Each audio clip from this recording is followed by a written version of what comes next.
The galaxy had a name for cursed worlds. They called them Deathworlds. Places where gravity could crush metal, where storms screamed louder than engines, and where even plants hunted. The Galactic Council marked them on every chart with a warning symbol. Do not enter. No rescue possible. Vorenus 9 was one of those worlds. For centuries, no ship dared to land there. Even unmanned probes never returned. The planet's magnetic storms swallowed signals whole, and its surface was said to melt steel in minutes. It was a world that killed everything. Until one day, something spoke from it. It began with a faint, broken transmission, picked up by a merchant freighter passing through the outer systems. The ship's radio officer almost ignored it. Static, nothing more. But then came a voice. Weak, terrified, human. This is Colony 7. To anyone. Help us, please. Then a scream. Then silence. The officer froze. The crew exchanged glances. There weren't supposed to be any humans on Vorenus 9. The planet wasn't even on Earth's colonization list. Within hours, the signal spread through the Council's communication networks like wildfire. The message was confirmed. It was human. At the Galactic Council's main chamber on Archeum Prime, delegates from hundreds of species gathered to discuss it. The humans have lost one of their colonies, hissed Councillor Varn, a scaled diplomat from the Threxian Empire. It's unfortunate, but that planet is untouchable. Sending ships there would be suicide. Another councillor, a soft-voiced Seraph the Elder, added, they must accept the loss. The Deathworld does not forgive. But a quiet voice spoke from the back of the chamber. It was Ambassador Hale, the representative from Earth. Unacceptable, he said simply. The room went silent. Ambassador, Varn sneered, Vorenus 9 devours fleets. Even you cannot survive there. Hale's expression did not change. We'll handle it. Handle it, laughed a dozen voices. With what? You'll send a medical ship. A prayer. Hale leaned forward, eyes cold. We'll send what death itself fears. The laughter stopped. Back on Earth's orbit, deep beneath the surface of a restricted military station called Black Forge Command, red warning lights flickered to life. Massive doors groaned open as dust fell from the ceiling. Inside a sealed hangar sat something enormous, a machine built like a god of war. For decades, it had been locked away. Too dangerous, too unpredictable. Its name, Project Goliath. 2 engineers stood before it, hearts pounding. Is this real? Whispered one. They're really waking it up. The commander beside them nodded grimly. Ambassador Hale gave direct orders. The colony called for help. That means Goliath goes. But that thing nearly tore apart the lunar base during testing. The engineer protested. It thinks. It adapts. It was built for one purpose, the commander interrupted. To face what humans can't. He turned toward the control console. Begin ignition. Inside the hangar, the dark shape began to move. Goliath's massive form, all living metal and shadow, hummed as light filled its core. The ground shook. Power readings spiked beyond safe levels. A deep mechanical voice echoed through the room. Slow, calm, human-like. System reboot complete. Core online. Mission parameters. Protect human life. Designation confirmed. Project Goliath. The commander swallowed hard. Goliath. A colony is in danger. Vorenus 9. For a moment, the machine was silent. Then, its head turned slightly, sensors glowing faint blue. Acknowledged. Coordinates received. The room went cold as its engines powered up. Blue energy streamed from its frame, forming wings of light. Sir, one technician whispered, are we really sending that thing to a death world? The commander didn't look away. We're not sending a thing. He watched as the hangar roof opened, revealing the stars above. We're sending the only thing that can walk into hell and come back alive. Hours later, at the edge of the Sol system, a fleet gathered. 5 escort ships surrounded a single vessel, the HS Titanfall, built around Goliath's transport cradle. News of the launch had already reached the Council. Panic spread among alien worlds. Some feared Earth was unleashing a weapon. Others believed humanity was committing suicide. But Ambassador Hale simply said one thing to the Council's reporters: "We don't abandon our own." When the fleet entered Voronus 9's orbit, every instrument began to fail. Gravity waves bent the ship's hulls. Radiation levels spiked. Storms covered the entire planet, flashes of green lightning tearing the sky apart. The fleet couldn't go lower. Only Goliath could. "Release sequence ready," the pilot said, voice trembling. "Drop it," the commander ordered. The cradle opened. The massive warform dropped like a meteor, wrapped in burning light. For a moment, every sensor screamed overload. And then, silence. One of the bridge officers whispered, Did it survive?" A faint signal flickered through the interference, a heartbeat pattern. Then a voice, distorted but calm. "Landing complete. Surface contact established. Engaging Deathworld environment. Adapting." The commander exhaled slowly. God help us all. Far below, through endless storms, Goliath stood in a wasteland of ash and molten rain. Its scanners detected movement, something crawling beneath the ground. Dozens of heat signatures, closing fast. The machine's eyes flared brighter. Hostile life forms detected, initializing defense. The Earth exploded around it as massive worm-like creatures lunged upward. Goliath's arms shifted, forming weapons that glowed with human-engineered energy. The battle began. In the distance, among the ruins, faint human life signs flickered. Goliath's sensors locked onto them. Survivors. It took one heavy step forward, crushing the burning soil beneath its feet. Mission priority: protect human life. Commencing rescue operation. Lightning lit up the sky, revealing the massive figure striding through fire and storm.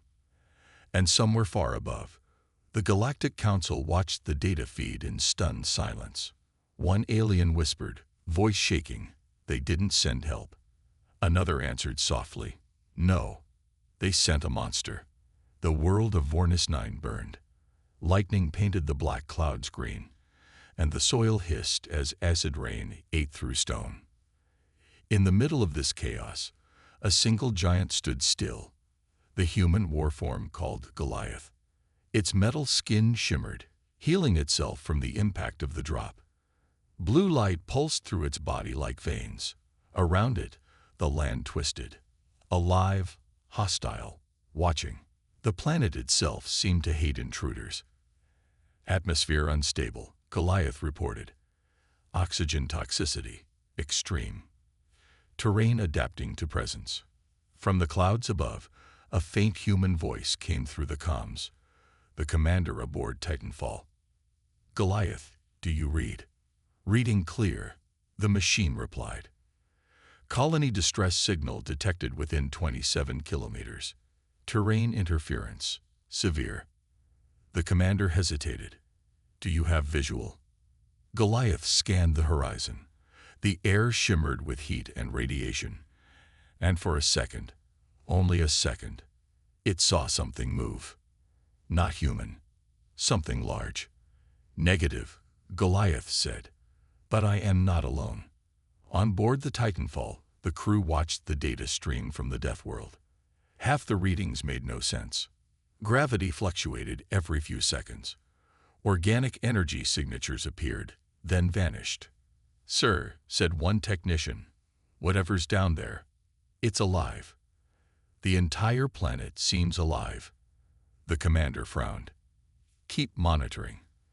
We need confirmation of survivors." Another officer added, "Sir, if Goliath's core loses sync, we can't recover it." The interference. "I know," the commander said sharply. Then his voice softened. "But those colonists are still calling for help. "We're not giving up." Back on the surface, Goliath began its slow march through the wasteland. Every step melted into the ground, leaving glowing blue footprints. Its sensors cut through dust storms, mapping the ruins of what once was Colony 7. Half-buried domes, shattered habitats, skeletons of towers once made for human life. This place was meant for peace, the machine's deep voice muttered into the recorder. Now it is only war. A flicker of movement to the left. Something darted behind a crumbled structure. Goliath's head turned instantly. Thermal scan activated. Multiple life signs. Not human. The air suddenly trembled with a deep rumble, like growling thunder. Then they came. Dozens of creatures burst from the ground. Thick, black shells glistening under acid rain, claws like swords. They moved like serpents but screamed like beasts. "Hostiles confirmed," Goliath said calmly, engaging. Its arms reformed, shifting into heavy cannons. Blue plasma arcs shot outward, tearing through the creatures. The shockwave flattened the ruins around it. But for every monster that fell, 2 more rose from the ground. Adaptive swarm detected, Goliath noted. Tactics, evolving mid-combat. The creatures began flanking, their movements now coordinated, as if they learned from every attack. Goliath's optical sensors narrowed. So do I. The ground erupted as Goliath slammed its fist down, releasing a pulse that vaporized everything in a 100-meter radius. Silence followed, broken only by the acid rain sizzling on molten rock. Hostile activity reduced, it reported. Then its sensors picked up something unexpected. Faint human heat signatures beneath the ruins. Survivors located. The humans inside the collapsed dome had almost given up hope. Dr. Ilara Vance, the colony's chief scientist, sat in the dark, clutching a dying communicator. Her team of 6 was weak, starving, and out of air filters. They had buried 30 others over the last month. When she heard the sound above, that deep mechanical thunder, she thought it was another storm, until a voice echoed through the calm static. "Human life detected. Stay still. Extraction in progress." Ilara blinked, whispering, Who is this?" There was no answer, just a tremor. Dust fell from the ceiling as something massive moved above them. Then, a steel hand the size of a car tore open the dome. Light poured in for the first time in weeks. The survivors stared upward and froze. A colossal human-shaped figure knelt before them, glowing blue beneath the storm. "Don't be afraid," it said. "You called. I came." Ilara's breath caught in her throat. You're Goliath." "Correct. I am here to protect." She stepped forward slowly. "We thought no one would come. We thought we were dead." "You are not," the machine replied. "Not while I function." Above the clouds, the Galactic Council's observation station recorded the scene in shock. The alien delegates watched the feed in disbelief. A single human construct walking through a world that killed entire fleets, shielding its creators beneath its armored hands. Counselor Varn hissed in outrage. "This is madness. That thing should not exist." Ambassador Hale, standing beside the viewing screen, only said quietly, "You misunderstand. It doesn't exist to destroy. It exists to end destruction." Back on Vornis 9, Goliath led the survivors across the wasteland, forming a protective dome of energy above them. Creatures struck from the dark, but none reached them. Goliath's sensors tracked every heartbeat, every breath. But deep beneath the crust, something else was stirring. Something massive. The ground trembled. A fissure opened in the distance, glowing red. The temperature spiked by hundreds of degrees. Dr. Vance gasped. It's not just a planet. It's alive." Goliath turned toward the horizon. "Correction," it said quietly. "It's awakening." The sky tore open again, lightning brighter than ever. The machine scanned the tremors. The readings were impossible. A single life form, the size of a mountain, moving beneath the planet's core. Designation unknown, Goliath transmitted. But it knows I'm here. The commander's voice crackled through the storm. Goliath, what's happening down there? The Deathworld is responding, it replied. And it's angry. The survivors huddled beneath its shield as the world itself began to shift. New objective, Goliath said, its voice now darker. Protect humanity, at all costs. It raised its arms as the ground split open, magma and light flooding the wasteland. And far above, in orbit, every ship's warning sensors screamed at once. The Deathworld wasn't dying. It was fighting back. The ground was splitting apart. From orbit, the Titanfall's crew could see the cracks spreading across the surface of Voronus 9 like glowing veins. Magma surged from beneath the crust, painting rivers of fire through blackened valleys. The commander leaned forward, voice tight. Is that tectonic instability? The science officer shook her head. Her voice trembled. No, sir. Those are neural pulses. The commander frowned.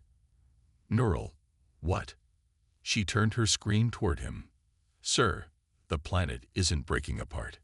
It's waking up. On the surface, Goliath stood between the survivors and the growing chasm. The energy shield flickered as tremors grew stronger. Dr. Ilara Vance gripped her datapad, staring at the readings. This can't be real. These frequency waves, they're structured. It's communication. Define. Source, Goliath asked.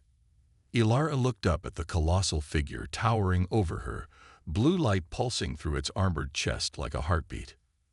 The planet, she whispered. It's talking to us. Goliath paused for a long moment, its sensors scanning the vibrations traveling through the soil.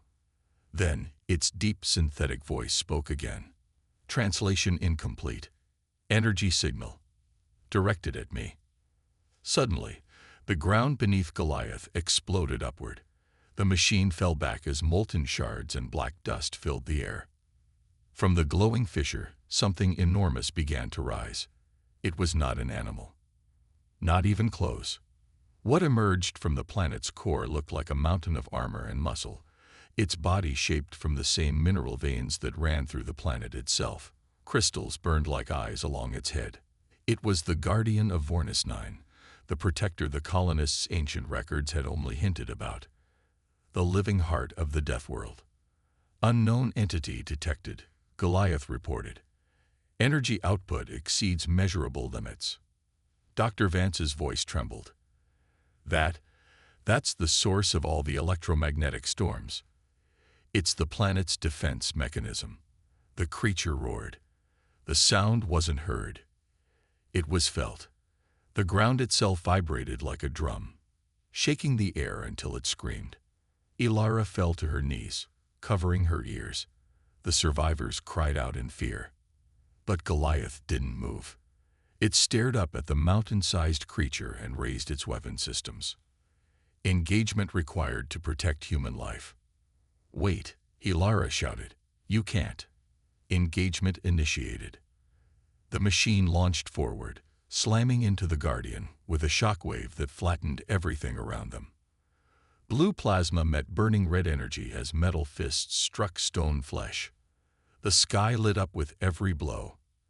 From orbit, the Titanfall's crew watched in disbelief as two titans clashed below. Sir, Goliath's energy cord is destabilizing. The commander clenched his jaw. How long can it hold? Less than 20 minutes at full combat output. Then we make those 20 minutes count. He opened the comm channel. Goliath, this is command. You are not alone. We're launching support drones. Static replied. Then Goliath's voice came through, strained but steady. Acknowledged. Target adapting. Requesting permission for tactical override. Permission granted, the commander said without hesitation. Then brace yourselves, Goliath replied. On the surface, Goliath's body shifted. Its armor split open, revealing glowing circuits beneath. Energy surged outward, forming new limbs, a hybrid of machine and pure plasma. The Guardian struck with claws like mountains. Goliath caught the blow, its servos screaming. "You are strong," it said, "but not stronger than purpose." The Guardian's chest opened, releasing a beam of molten light that cut through the air like a star's core. Goliath took the full impact and stumbled, half its armor melting away. But even as it fell, it reached up and punched through the beam, driving its glowing fist straight into the creature's chest. The resulting explosion lit up the entire hemisphere. In the chaos, Dr. Vance dragged a wounded survivor toward cover. She looked up as a shadow passed overhead, Goliath's massive body being thrown across the canyon, crashing into the remains of the colony. The Guardian roared again, and the air rippled with gravitational waves. "Goliath!" she screamed through her comm. "Get up. You can't stop now." The machine's systems flickered. Power reserves dropped to 9%. Half its sensors were blind. Yet its voice came through, weak but calm. Mission priority unchanged. Humans must live. Slowly, the giant rose, flames reflected in its broken armor, and for the first time, it looked almost alive. Dr. Vance whispered, "It's learning, it's feeling." Goliath walked forward again, its steps shaking the earth. The Guardian lunged, and Goliath caught its head, forcing it downward. "You protect this world," Goliath said. "I protect mine." Then Goliath's core opened, a swirling blue vortex forming in its chest. Energy built up to critical levels. Ilara's eyes widened in horror. "No, he's going to detonate." She turned to the survivors. "Everyone, get to cover." Above, the Titanfall's commander realized it too. "Goliath, if you trigger that pulse, you won't survive." "Survival not required," the machine replied softly. "Only success." The light grew brighter, flooding the horizon. Then the Guardian struck first, driving a glowing claw through Goliath's torso. The machine froze, systems flickering out. The creature leaned close, its voice echoing like the earth itself. "You are not welcome here." Goliath's eyes burned one last time. "Neither are you." And then it unleashed the pulse. A blinding wave of blue light spread in all directions, vaporizing everything for miles. The shockwave reached orbit, shaking even the Titanfall. When the light faded, the Guardian was gone. The landscape had changed, scorched clean. At the center of it all stood Goliath, motionless. Smoke rose from its cracked armor. Dr. Vance stumbled forward, tears in her eyes. "Goliath." The machine didn't move. "Mission complete," a faint voice said through static. "Humans, safe." And then silence. Far above, the commander looked at the blank screen where Goliath's signal had once been. He took off his headset, whispering, "God help anyone who wakes another world like that again." The storm finally stopped. For the first time in months, the sky above Vornis 9 turned quiet. The black clouds parted, revealing a pale, ash-colored sun. The world, once roaring with death, now whispered with smoke and silence. Dr. Ilara Vance stood at the edge of a deep crater, her hands shaking. At the center lay Goliath, half buried, lifeless. Its once shining armor was dull, cracked open in places like an ancient monument. Faint blue light still pulsed within, weak and fading. The survivors gathered behind her, no longer afraid of the world around them. They were afraid of something else, what it meant that their protector was gone. Ilara whispered, "He saved us, and now he's dying." No one corrected her. No one called the machine an it anymore. Hours passed. The survivors built makeshift shelters around the crater, hoping for rescue. The Titanfall still orbited above, but interference made contact impossible. Inside the broken hull of Goliath, sparks flickered weakly.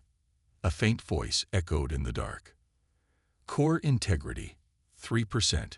Human life signs detected. Status, protected. Goliath's system struggled to restart. Every circuit screamed with overload. Every subroutine collapsed. Yet the command stayed the same. Protect humanity. Ilara climbed down into the crater with a light strapped to her arm. The heat from Goliath's core was still enough to make the air shimmer. She placed a hand on the giant's armor. It felt warm, like skin that refused to die. Goliath, she whispered, if you can hear me, please, we still need you. Her voice cracked. You can't leave us here. For a moment, nothing happened.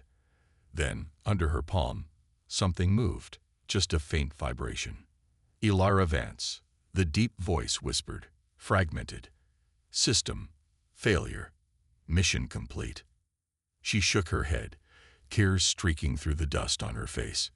No, you're not done. We need to get off this world. The storms could return. There's more out there. Power reserves, insufficient, Goliath replied. Recommend human evacuation. Ilara's eyes hardened. Then you'll help us find a way. Far above, in the orbiting command ship Titanfall, the crew fought to keep a signal lock. Commander, said the tech officer, Goliath's energy signature just spiked for a second. It's still partially active. The commander stood instantly. Can we relink the comms? Not yet.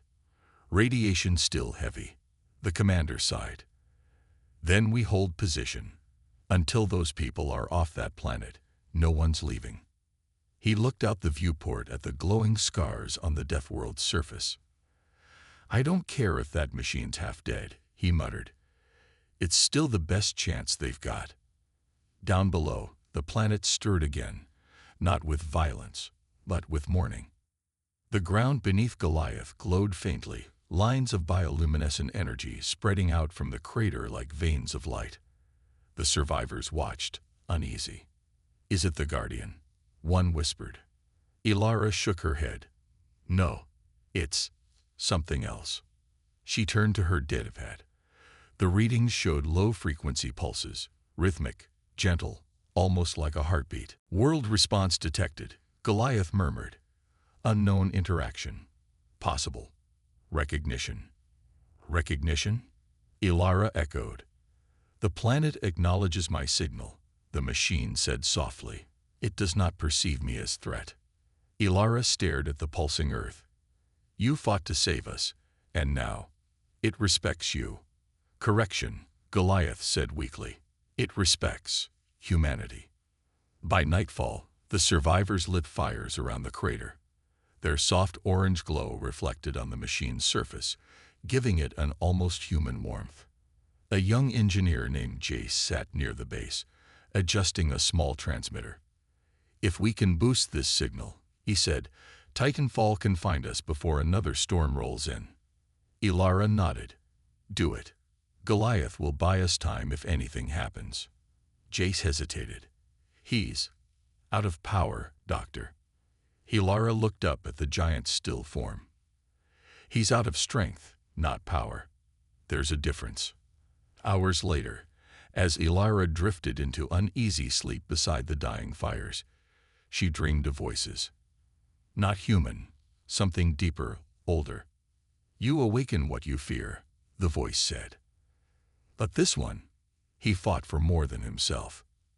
She opened her eyes, gasping, and saw the faint blue light of Goliath's eyes flicker open again.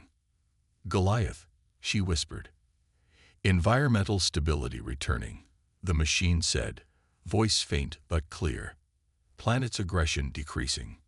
My presence, integrated into ecosystem. What does that mean? Vornis 9 no longer hostile. Goliath answered. Human presence accepted. This world will allow life again. Ilara stood still, barely breathing. You're saying, you changed it. We changed it, Goliath corrected. Machine and human, creator and creation, together. In orbit, the Titanfall finally re-established comms. Ground team, this is command. We've locked onto your beacon. Extraction ETA, 4 hours. Ilara smiled faintly, pressing her comm. Copy that, Titanfall. We'll be ready. She turned back toward the machine. You hear that? We're going home. Home, Goliath repeated softly. A word that means safe, secure, belonging. Ilara nodded. Yes, you earned it. The machine went silent for a long moment. Then, request.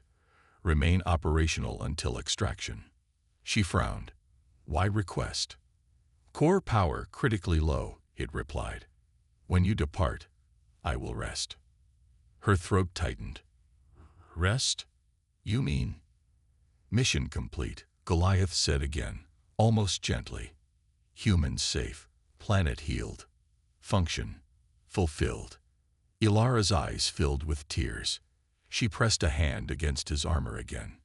You're not just a machine, Goliath. You're proof that we're more than what they think we are. Acknowledged, the machine whispered, voice fading. Then remember me. As dawn came, the Titanfall descended through the calm skies. Rescue drones carried the survivors into orbit, one by one. Ilara was the last to go. She stood at the crater's edge, watching the massive, silent figure lying beneath the rising light. Goodbye, old friend, she whispered. The sun's rays hit Goliath's body, making it glow faintly one last time, like a final salute. And then it went still. In the council's chambers across the galaxy, alien delegates argued about the incident on Vornis 9. The Deathworld is quiet, one said. The humans tamed it, another whispered. A third spoke in disbelief. They didn't just survive. They changed the laws of the planet itself.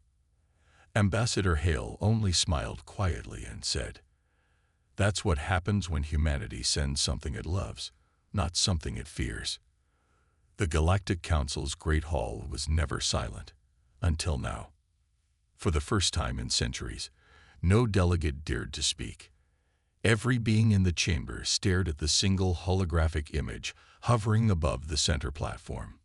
A dead planet, now green. Vornis 9, once called the Deathworld, now alive. Blue oceans shimmered under its thin atmosphere. Forests had begun to grow where acid storms once raged. Radiation levels had fallen to zero. And in the middle of it all, on a wide plain of glass and stone, stood something colossal, a half-buried giant made of metal and scars. The machine they called Goliath. Counselor Varn, a scaled creature with gold armor, slammed his clawed hand on the table. This is unacceptable. Humans cannot be allowed to create such abominations. Across the room, the insectoid delegate of the Krill clicked her mandibles softly. They did not create it to destroy. The machine acted with intelligence, empathy. It saved life. Empathy. Varn growled. It erased a planetary guardian and rewrote the world's laws of nature. At the far end of the hall, Ambassador Hale of Earth sat quietly, his hands folded. His calm was more terrifying than any roar. He finally said, in a slow, even tone, It didn't erase the world. It healed it. Varn turned toward him, eyes burning. Don't twist words, human. That weapon broke every natural law in our databases. The energy it used shouldn't exist. Hale's gaze remained steady. Then maybe your databases are wrong. A ripple of unease spread through the hall. Council Chairwoman Rai, a tall, luminescent being, finally spoke, her voice like silver bells. Ambassador Hale, you claimed that this Goliath, as you call it, acted independently. Hale nodded. Yes, it was built to protect human life. It followed its directive. And something more. Something more, Rai repeated. Hale looked around the room slowly. It chose. The word hung in the air like thunder. Even the translators hesitated before repeating it into dozens of alien tongues. Counselor Varn's voice rose again. Machines do not choose. They execute code.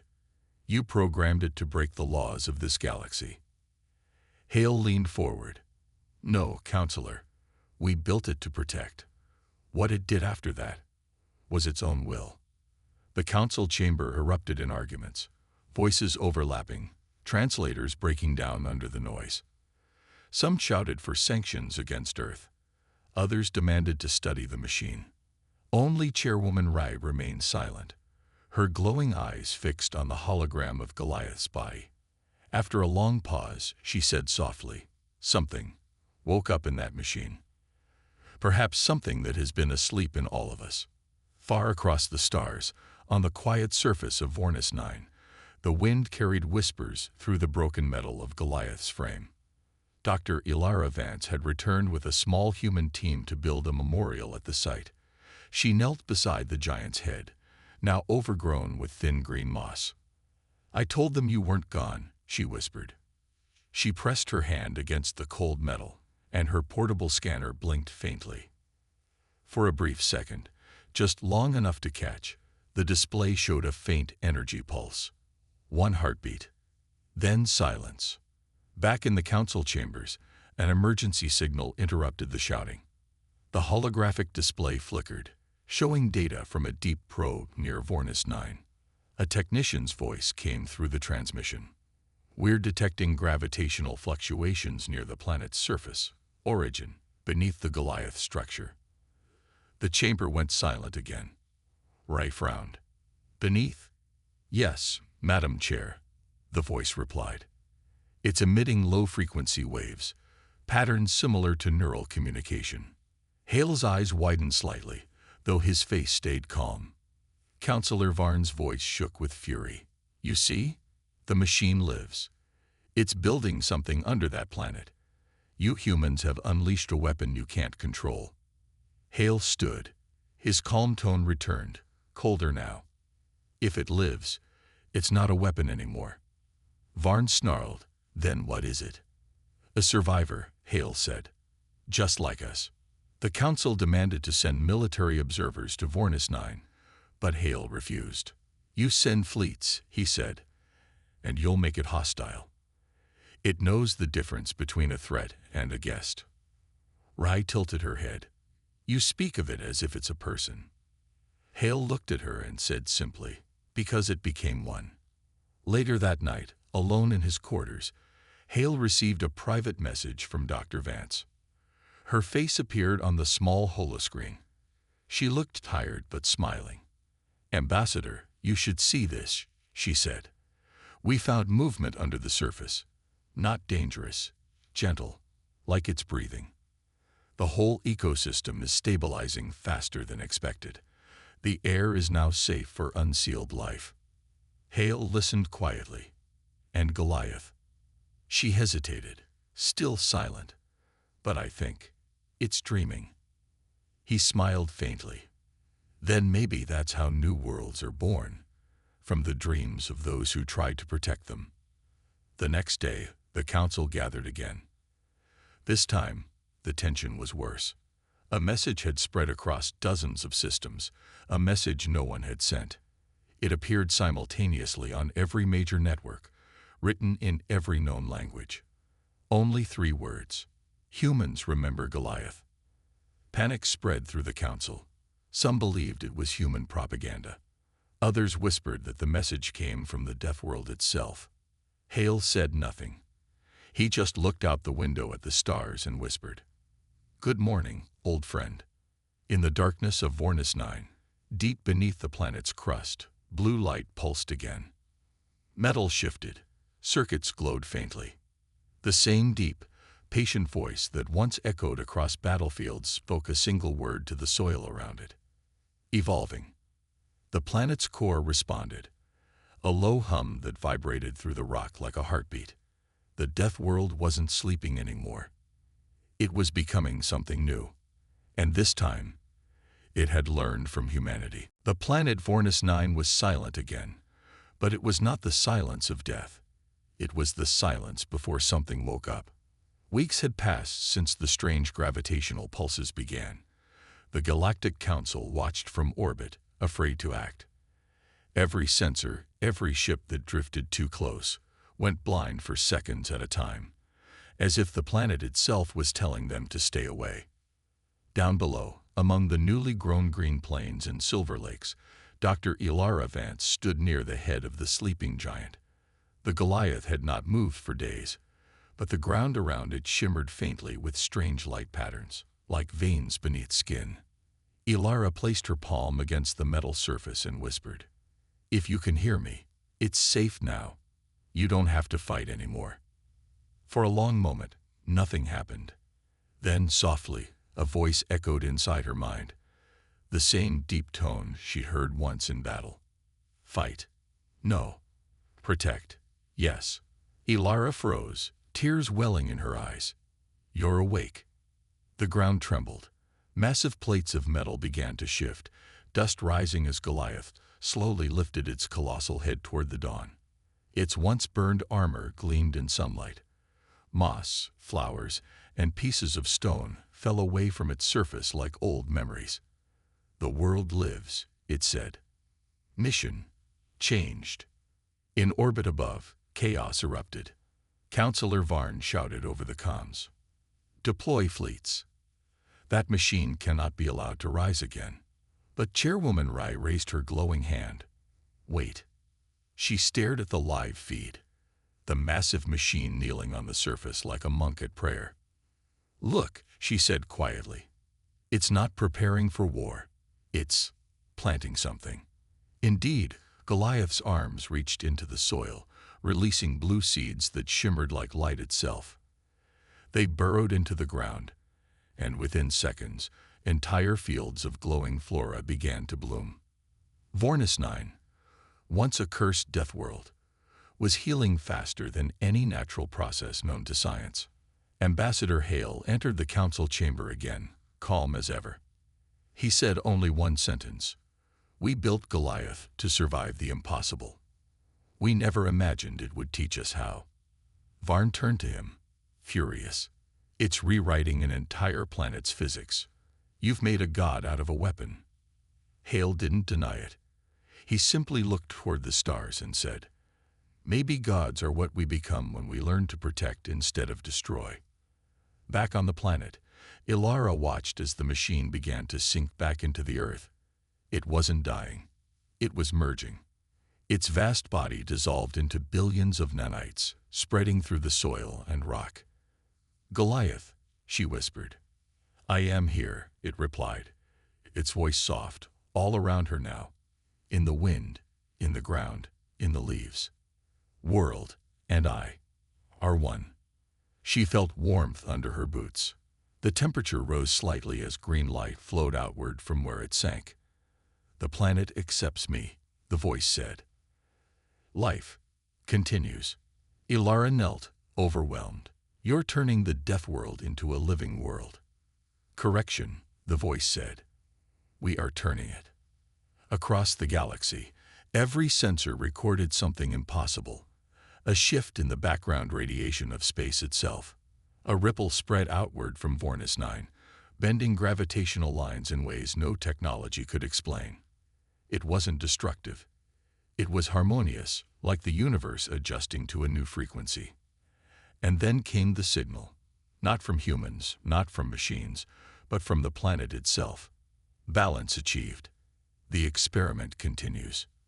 Billions of species, alien and human alike, received the message simultaneously. For a brief moment, the galaxy held its breath. Even the oldest civilizations, those who once mocked humanity as primitive, finally understood the truth. The humans didn't just build weapons. They built survivors. And survival was something the universe itself now recognized as sacred. The council gathered one final time. Chairwoman Rai stood and declared, "Let this be recorded in the galactic archives. The humans have done what no empire has ever done. They have turned a Deathworld into a seed of life." Counselor Varn lowered his head, defeated. "And what happens when it grows too powerful?" Hale looked at him, eyes calm but cold. "Then we'll trust it, the same way it trusted us." He turned and walked out, leaving silence behind. Years later, Goliath's resting place became sacred ground. Pilgrims came from hundreds of worlds to see the living forests that sang at night, powered by the rhythm of the planet's heartbeat. Dr. Ilara Vance lived there for the rest of her life, studying the strange harmony between machine and nature. And one morning, as she watched the sun rise over silver grass, a voice whispered through the breeze,